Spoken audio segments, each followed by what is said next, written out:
आपने राजनीति को चुना तो केवल कांग्रेस पार्टी को ही क्यों चुना? और कांग्रेस पार्टी का एक बहुत बड़ा इतिहास रहा है। तो महिला नेता होने के नाते राजनीति में जब आप आते हैं तो क्या चुनौतियां होती हैं जो आपको फेस करनी पड़ती हैं? महिलाओं के लिए अभी कोई भी क्षेत्र ऐसा नहीं है जहां उन्हें आसानी से कुछ भी चीज हासिल हो जाए। आज के इस लाइव सेशन में आपका स्वागत है। मेरा नाम है रवि शर्मा। इस कड़ी में आज हम पहुंचे हैं पर्यटन नगरी मनाली और यहाँ से हमारे साथ एक बहुत ही स्पेशल पर्सनालिटी जुड़ने वाले हैं जिनका नाम है विद्या नेगी जी। ये सबसे कम उम्र की महिला प्रधान है हिमाचल प्रदेश की अब तक की।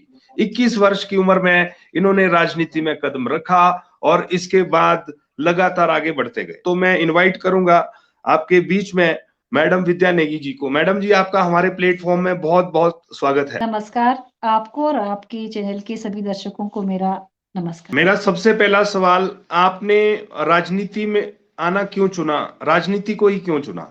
समाज सेवा, लोग कहते हैं समाज सेवा के लिए राजनीति में आते हैं, या अपना प्रोफेशनल कैरियर राजनीति को क्यों चुना? मेरा सवाल ये है मैडम जी। और दूसरा, अगर आपने राजनीति को चुना तो केवल कांग्रेस पार्टी को ही क्यों चुना? कुछ लोग जैसा आपने सही सवाल किया, कुछ लोग एक्टिविज्म के लिए राजनीति में आते हैं, लेकिन मैं एक्टिविज्म से राजनीति में आई हूँ। क्योंकि मैंने बहुत सारी ऑर्गेनाइजेशन के साथ मिल के बहुत सारे इश्यूज पे काम किया जिसमें महिलाओं के मुद्दे भी हैं, सामाजिक आर्थिक बराबरी के लिए उनके लिए काम किया है। कांग्रेसी में पहले से हूँ, लेकिन कांग्रेस पार्टी में पूरी तरह से ज्वाइन होने का मेरा यही एक मकसद था। सब साथियों ने कहा कि मेन स्ट्रीम में जाना है, तभी जो हम काम कर रहे हैं इसको हम पॉलिसी लेवल तक जा सकेंगे ताकि ये पूरे हिमाचल के लिए लागू हो सके। और कांग्रेस पार्टी का एक बहुत बड़ा इतिहास रहा है, चाहे वो आज़ादी को लेके है, चाहे वो इतने बड़े हमारे पंडित जवाहरलाल नेहरू रहे हैं, इंदिरा गांधी जी रहे हैं, इस तरह के नेता रहे हैं पार्टी के अंदर, जिन्होंने देश को बहुत बड़ी ऊँचाइयों पे पहुँचाया है। आज़ादी से पहले क्या स्थिति थी, महात्मा गांधी जी हमारा इतिहास है।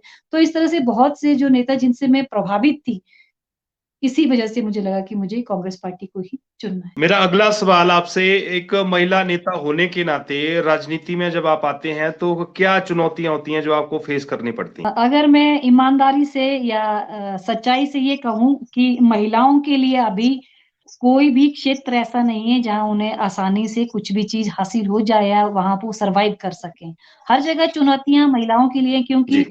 हम कांग्रेस पार्टी एक ऐसी पार्टी है, मैं मानती हूँ इस बात को कि कांग्रेस पार्टी ने महिलाओं के राजनैतिक, आर्थिक और सामाजिक सशक्तिकरण में एक बहुत बड़ी अहम भूमिका निभाई है। जिसमें हम ये देखते हैं कि समाज में अगर बेहतरी है या महिलाओं को संपत्ति में अधिकार की बात जो वो इंदिरा गांधी जी के दौरान शुरू हो गई थी। उसके बाद पंचायती राज में महिलाओं को राजीव गांधी जी की जो एक सोच थी कि महिलाओं को आरक्षण दिया जाना चाहिए, तो 73rd अमेंडमेंट में हमें 33% पंचायती राज के में आरक्षण दिया गया और बाद में सोनिया गांधी जी ने इसको 50% कर दिया था। जो एक जिसने राजनीति में राजनीतिक सशक्तिकरण की हम बात करें तो महिलाओं के राजनीतिक सशक्तिकरण में इस आरक्षण ने बहुत बड़ा रोल अदा किया है। मैं वापस आती हूँ कि मुश्किलें क्या आती हैं? मुश्किलें बहुत आती हैं क्योंकि आज भी महिलाएँ दोयम दर्जे पे हैं। अगर हम दोयम दर्जे पे नहीं हैं, तो मैं आज भी देखती हूँ कि महिलाओं को अगर संपत्ति का अधिकार मिला है, फिर भी महिला को समाज में वो जगह नहीं कि अगर उसने वो माँग लिया, तो उसे मायके से बुरा बनना पड़ेगा। क्योंकि महिला आज भी ना तो ससुराल में अधिकारी है, ना ही मायके में अधिकारी है। इसके अलावा आज भी हमारी रिसोर्सेज़ तक पहुँच तो है, लेकिन निर्णय लेने की आज भी हमारे पास अधिकार नहीं है।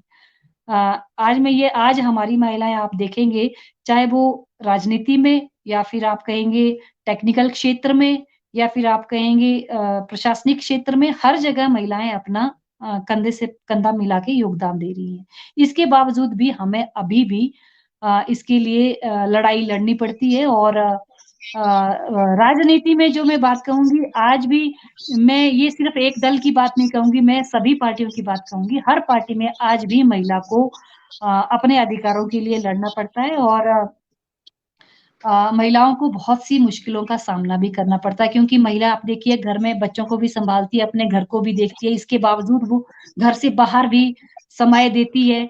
आर्थिक रूप से अगर वो व्यक्तिगत तौर पर निर्भर नहीं है, तो उसे और भी मुश्किल का सामना करना है क्योंकि उसे घर से पैसे भी चाहिए, घर है उससे बाहर निकलना है।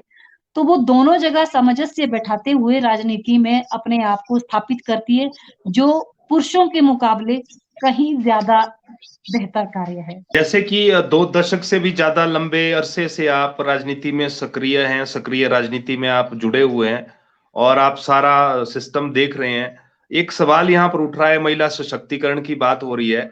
विधानसभा की अगर हम बातचीत करें, इस विधानसभा में मुश्किल से एक महिला नेता चुनकर एक विधायक के रूप में आए हिमाचल प्रदेश में। क्या कारण है जब बड़े स्तर की राजनीति में आगे बढ़ने की बात होती है, तो वहाँ पर महिलाओं की संख्या बिल्कुल कम हो जाती है? देखिए, मैं ये कहना चाहती हूँ कि कांग्रेस पार्टी ने तो फिर भी मौका दिया कि हम जाके चुनाव लड़ें, लेकिन हारने की और भी कई वजह जी, हैं, वजह वो ये नहीं है। मैं ये कहना चाहूँगी कि आपने देखा होगा यूपी में प्रियंका जी ने विद इन पार्टी महिलाओं को आरक्षण दिया। एक तरह से 40% महिलाओं को मौका दिया चुनाव लड़ने का। लेकिन विद इन पार्टी हिमाचल में भी ऐसे प्रयास किए गए हैं और प्रयास आगे भी किए जाएँगे। लेकिन उससे पहले मैं ये कहना चाहूँगी कि और सभी महिलाओं को भी ये संदेश देना चाहूँगी कि हम महिलाओं का वोट भी उतना ही महत्वपूर्ण होता है, जितना एक पुरुष का वोट महत्वपूर्ण होता है। हम महिलाएँ भी किसी एमएलए, किसी मंत्री किसी पार्लियामेंट सदस्य को बनाने में उतनी ही भूमिका अदा करती है, जितना कि पुरुष करता है। फ़र्क सिर्फ़ यहाँ पे है कि अभी भी इतना सब हो जाने के बाद आज भी हम निर्णय लेने की भूमिका में नहीं हैं। अगर हम और निर्णय लेने की भूमिका में हम तभी आएँगे कि अगर महिलाओं को विधानसभा या पार्लियामेंट में मौका मिलता है, तो महिलाएँ अपने लिए कुछ पॉलिसीज़ ऐसी बना सकती हैं, महिलाओं की बेहतरी के लिए कुछ पॉलिसीज़ ऐसी बना सकती हैं, निर्णय लेने की भूमिका में वो आ सकती हैं। और मेरा अगला सवाल है मैडम जी आपसे कि आज जैसे प्रदेश को एक नए मुख्यमंत्री मिले हैं, नई लीडरशिप मिली है कांग्रेस पार्टी को, तो उस पर मैं आना चाहूंगा। सुखविंदर सिंह सुक्खू जी एक युवा चेहरा है, नए व्यक्ति हैं लोगों के लिए। आप से मैं जानना चाहूंगा कि सुक्खू सर के साथ आपका पहला इंटरेक्शन कब हुआ? मेरा उनसे पहला इंटरेक्शन हुआ जब वो यूथ में थे, तब मैं उतनी ज़्यादा वाकिफ़ उनसे नहीं थी। लेकिन हम बहुत दूर-दूर से उनसे मिले थे, लेकिन हम उनको पहचानते अच्छे से थे। अब सुक्खू सर की जो हमारे माननीय मुख्यमंत्री हैं अभी, मैं माननीय मुख्यमंत्री मोदी जी से बहुत पहले मिली थी, लेकिन उस दौरान मेरी उनसे ज़्यादा इंटरेक्शन नहीं थी, उतनी ज़्यादा बातचीत नहीं थी। लेकिन माननीय मुख्यमंत्री जो वर्तमान में हमारे सुखविंदर सिंह सुक्खू जी बने हैं, अपने आप में एक अलग व्यक्तित्व हैं, आम आदमी से निकल के वो आज एक ख़ास बने हैं, जो हर चीज़ के भुक्तभोगी हैं। उन्होंने उस जीवन को जिया है जो एक आम आदमी हमारे गाँव में जीता है। और सबसे बड़ी बात जो मुझे उनकी अच्छी ये लगी थी कि मैं 2002 में महिला कांग्रेस की उपाध्यक्ष जिला कुल्लू बनी थी। उसके बाद जी, जिला परिषद का जब मैंने चुनाव लड़ा और उसके बाद मैं शिमला गई, उस दौरान सुखविंदर सिंह सुक्खू जी हमारे प्रदेश के अध्यक्ष थे कांग्रेस पार्टी के, तो वो वहाँ हम उनसे मिले और उनसे हमने बातचीत की। उससे पहले वो जिला कुल्लू भी आए थे, तब भी हम उनसे मिले थे, लेकिन उसके बाद हम काफ़ी सारी महिलाएँ वहाँ गईं, तो उनसे मैं उन्होंने उनके अंदर एक ख़ासियत ये थी कि वो सिफ़ारिश के तौर पे कभी किसी को उन्होंने संगठन में नहीं जोड़ा। उन्होंने बराबर पूरा मुझसे पूछा, बातचीत की, मेरी समझ को परखा कि मुझे किस तरह से संगठनात्मक इश्यूज़ की समझ है, संगठन में कैसे काम होना चाहिए, उसकी कितनी समझ है। तो उन्होंने मुझे ये बताया कि आपको हम अगर संगठन में लेते हैं, तो हम आपको मेरिट बेस पे लेंगे। तो ये मेरे लिए एक बहुत बड़ी बात थी कि मुझे किसी सिफ़ारिश से नहीं, बल्कि मेरिट बेस पे संगठन में जगह दी गई। और आगे बढ़ते हैं। एक और सवाल मैं आपसे पर्सनली जरूर जानना चाहूंगा। जैसे कि आप राष्ट्रीय महिला कांग्रेस में कोऑर्डिनेटर का काम करते हैं, वेस्टर्न और सेंट्रल यूपी में महासचिव हैं कांग्रेस पार्टी के प्रियंका गांधी जी, उनके साथ आपको काम करने का मौका मिला, तो कैसा एक्सपीरियंस रहा है मैडम? प्रियंका गांधी जी की टीम में शामिल होना अपने आप में एक बहुत बड़ा अनुभव था जी, है, क्योंकि यूपी में हमारी इंचार्ज मेन कांग्रेस में हमारी जो यूपी की इंचार्ज हैं वो माननीय प्रियंका गांधी जी हैं और मैं वहाँ जी, महिला कांग्रेस से हूँ, तो उनके साथ दिल्ली में पहली मीटिंग हुई थी हमारी। तो उस मीटिंग में मुझे एक बात उनकी बहुत अच्छी लगी थी प्रियंका जी की, उन्होंने कहा था कि मैं संगठन में ऐसे लोगों को लाना चाहती हूँ जो मेरी तरह प्रभावशाली ना हो। उनका कहना यह था कि मैं आम लोगों को संगठन में देखना चाहती हूँ जो ग्रास रूट पे काम कर रहे हैं। तो ये बात उनके मुँह से सुनी तो मुझे बहुत अच्छी लगी थी और एक उम्मीद जगी कि अब कुछ न कुछ यूपी में अलग ज़रूर होगा और सही में वहाँ अलग ज़रूर हुआ, क्योंकि 32 साल बाद कांग्रेस पार्टी ने प्रियंका जी के नेतृत्व में वहाँ पे 32 साल बाद पहली बार पूरी 403 सीटों पे चुनाव लड़ा, जो एक बहुत बड़ी बात है। अपने आप में आसान काम नहीं था। तो उनके साथ अनुभव रहा कि महिलाओं को प्राथमिकता देती थी, महिलाओं की बात वो सुनती हैं।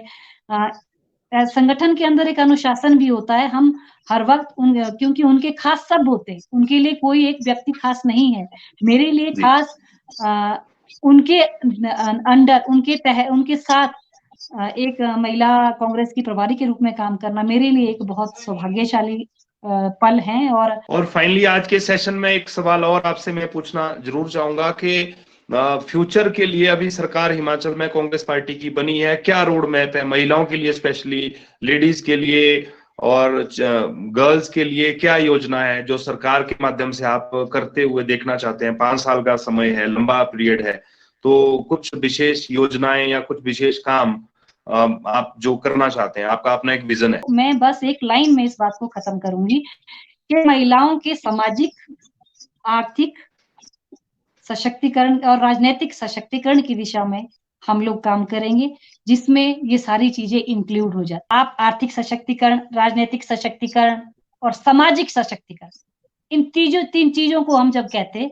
तो इसके बाद महिलाओं का पूर्णतः सशक्तिकरण होता है। उस दिशा में हम काम करेंगे। और फाइनली कुछ लोग ऐसे भी हैं मैडम जो राजनीति में भी आ गए हैं, महिला क्षेत्र से राजनीति में आए हैं, पर वो स्क्रीन पर सामने आके अपना बात रखने से हिचकिचाते हैं। ऐसे लोगों के लिए क्या मैसेज देना चाहेंगे आप? मैं ये कहना चाहूंगी कभी भी अपनी बात को कहने में हिचकिचाना नहीं चाहिए।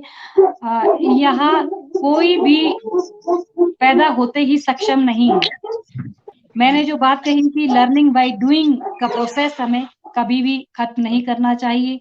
मैंने ये देखा है, मैं एक छोटा-सा इसी पे मैं उदाहरण बात कहना चाहूँगी। मैं जब प्रधान थी तो एक वर्कशॉप में चंडीगढ़ गई थी जिसमें बहुत सारी महिलाएँ आई हुई थी अलग-अलग स्टेट से। तो एक महिला थी जो हरियाणा से थी, तो एक सेशन शुरू होता है जब हम बात करते हैं अपनी इंट्रोडक्शन देते हैं। तो जब इंट्रोडक्शन देते हैं तो धीरे-धीरे हम जब मेरा बारी आती है तो सबका दिल धक-धक करता है कि अब मेरा नंबर आने वाला है। तो वैसा ही मेरी बगल में जो मैंने जब अपना इंट्रोडक्शन दिया तो मेरे बाद जो महिला थी उनका नंबर आया, तो उनसे पूछा गया कि आप अपना इंट्रोडक्शन दें, तो वो जब खड़ी हुई, खड़ी होने के बाद वो मुझे झिंझोड़ के बोलती हैं, "मेरा नाम क्या है?" मतलब वो इतनी कन्फ्यूज़ हो चुकी थी, वो अपना नाम भूल गई। तो मेरा महिलाओं से ये विनम्र निवेदन होगा कि इस तरह से हम आज तो महिला मंडल में महिलाएँ अपना भागीदारी देती हैं। सेल्फ हेल्प ग्रुप के माध्यम से महिलाएँ जुड़ी हुई हैं। पंचायती राज के माध्यम से महिलाएँ जुड़ी हुई हैं। दूसरी बहुत सारी योजनाओं के माध्यम से महिलाएँ जुड़ी हैं और आज उनकी झिझक जो है वो काफ़ी खत्म हो चुकी हैं। तो मैं ये कहना चाहूँगी अपनी बात को कहने में कभी हिचकना नहीं चाहिए। उसका निरंतर एक प्रयास करते रहना चाहिए और सीखने की कभी कोई उम्र नहीं होती और हर वक़्त हमें अपने आप को सीखने के प्रोसेस में रखना चाहिए।